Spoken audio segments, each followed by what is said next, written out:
ওলামায়ে কেরাম, আপনারা ভেবেছেন আমরা এত আলেম, এত তোলাব, এত মাদ্রাসা, আমাদেরকে কে কি করবে? কিচ্ছু না। পায়ের নিচে মাটি আমাদের নাই, আল্লাহর রহমতে আমরা আছি। ঐক্যবদ্ধ হওয়া ছাড়া কোনো উপায় আমি দেখি না। সব জাকাতে সব কি করতে পারতেছি বলেন তো? এই যে এত ওলামায়ে কেরামকে অ্যারেস্ট করছে, কি করছেন বলেন তো? কি করছেন? কি করতে পারছেন? এরকম যদি আরো 1, 10, 20 হাজার ওলামায়ে কেরামকে অ্যারেস্ট করতো, কি করতে পারতেন বলেন তো? এত সহজ মনে করিয়েন না, অনেক কঠিন মাসালা চলতেছে। আমরা একে অপরের পিছনে লাগছি। চরমনার পিছনে লাগে লাভটা কি বলেন তো? বুঝলাম চরমনায় থেমে যাক, আজকে নাই চরমনায়, গোটা বাংলাদেশে নাই। ইসলামের কি লাভটা হবে বলেন? নাই, চরমনায় শেষ। ইসলামের ফায়দা নাকি আমাকে বলেন? এই জাতির উপকারটাকে আমাকে বলেন।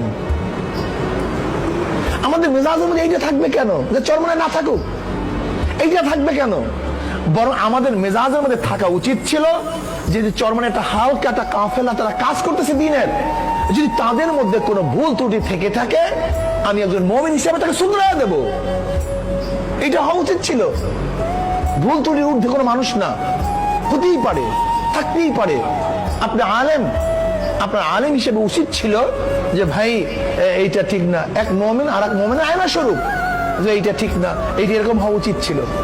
ব্যাস, আমরা একে অপরের পরিপূরক হয়ে যাই, একে অপরের সহযোগী হয়ে যাই, সাহায্য হয়ে যাই, সাহায্যকারী হয়ে যাই। কিন্তু আমাদের অবস্থা কি? বিদ্বেষ, হিংসা। আমাদের খতিব সাহেব হুজুর আজকে আসার সময় সুন্দর একটা দামি গল্প বলেছিলেন। শয়তান হিংসার গাঠি নিয়ে বাজারে রওনা করছে। মাথার মধ্যে কিসের গাঠি ভাই? হিংসা হাসাদের গাঠি। এক আলেম প্রশ্ন করছে যে ভাই তোমার এই হিংসার গাঠি থেকে হিংসা কিনবে কে? তাহলে আপনারাই তো হিংসা কিনবেন। এই খতিব সাহেব হুজুর এই মাত্র গল্পটা করছে। তাহলে আপনারা আলেমরা তো হিংসা কিনবেন, বিদ্বেষ তো আপনারা কিনবেন। এর জন্য আমি নিয়ে যাচ্ছি। এক আলেম বলছিল যে কিছু, সব আলেম না, ভুল বুঝিয়েন না, আমি 2 জনের কথা বলছি।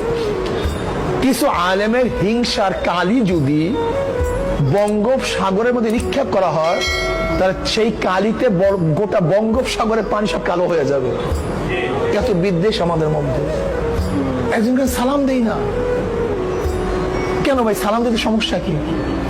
একজনকে একজন মুসাফা করি না, আশ্চর্য বিষয়। এত শফকাতের দৃষ্টি তাকাই না, চাহুনি দেই না, একটু আপ্যায়ন করি না। কি অবস্থা? অথচ নবী আলাইহিস সালাতু ওয়াস সালাম মুশরিকদেরকে আপ্যায়ন করতেন, নিজের চাদর বিছাইয়া দিতেন, মেহমান নওয়াজি করতেন। অথচ এতটুকু উলফাত, উনসিয়াত, ওয়াকার আমাদের মধ্যে নাই। কেমন আলেম হলাম আমরা? আলেম হচ্ছে বিদ্বেষের জন্য? আলেম হচ্ছে আরেকজন ঘৃণা করার জন্য? আলেম হচ্ছে আরেকজন হাসাদ করার জন্য? না ভাই, আপনি যেই মাসলাকের, যেই মাযহাবের, যেই হালকারই থাকেন না কেন, আমাদের উদ্দেশ্য এক। আমাদের উদ্দেশ্য কি? জোরে বলেন, উদ্দেশ্য কি ভাই? আমরা সবাই জান্নাতে যেতে চাই।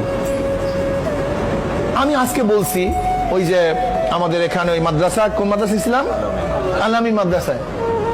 আমি ওখানে আপোসের মধ্যে বলছিলাম, যদি একজন ব্যক্তিকে নামাজি বানানোই আমার উদ্দেশ্য হয়, তাহলে যার দ্বারা ব্যক্তি নামাজি হবে সেই তো আমার আপন। আমার মাধ্যমে হতে হবে কেন? আমার দ্বারাই হতে হবে কেন? উদ্দেশ্য হলো নামাজি বানানো। যার দ্বারা নামাজি হয় আলহামদুলিল্লাহ। সেখানে অনেক কথা হয়েছিল যে আমার কাজটা যদি কেউ করে, কেউ যদি মাদ্রাসার মধ্যে আলেম তৈয়ার করে, সেটা আমার কাজ না? সমস্যা কি? কাজে আমি ওলামায়ে কেরামকে বলবো, যেই কথা খতিব সাহেব হুজুর সহ ওলামায়ে কেরাম বলেছেন, বর্তমানে চরমনাই প্ল্যাটফর্মের মাধ্যমে আল্লাহ পাক কিছু খেদমত নিচ্ছেন।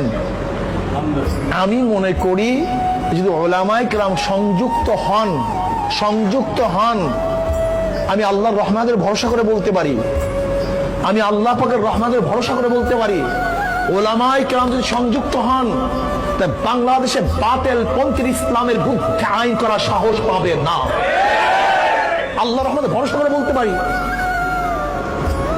যদি একটু সংযুক্ত হন। সবাই মাঠে নামতে ব্যাপারটা এরকম না, সবাই কি কাজ করতে ব্যাপারটা এরকম না।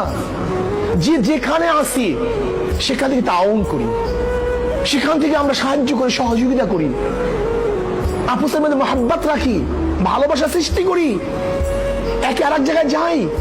আপনার কাছে আমার যেতে অসুবিধা কি? আপনি আমার কাছে আসতে অসুবিধা কি? যদি আমাদের আপুসের মধ্যে চলাফেরা আসা যাওয়াটা বাড়তে থাকে, তাহলে ভুল ত্রুটি ধরা পড়বে, শুধরাবার সুযোগ হবে। কি কথা ঠিক না ভাই?